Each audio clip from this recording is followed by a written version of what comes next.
Andijon viloyati Buloqboshi tumaniga kelganmiz. Ushbu ko'rib turganingiz gidrant hisoblanadi. Biz korxonamiz tomonidan ushbu dala maydoniga, ya'ni paxta dala maydoniga PVC quvurlari, tomchilatib sug'orish lentalari yetkazib berilgan. Ko'rishingiz mumkin paxtaning holatini. Shinjon usulida 76 sxema qo'shqator qilib ekilgan.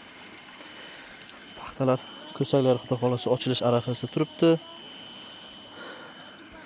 Tomchilatib sug'orish, mana suv ochilgan hozir dala maydonida. Saqlashlarini ko'ryapsizlar? Saqlashlari ancha joyga yetib borgan. Bu konturimiz 10 gektar, nariroqda yana 10 gektar bor. Jami 20 gektarga Turoplast korxonasi tomonidan PVC quvurlari va tomchilatib sug'orish lentalari yetkazib berilgan.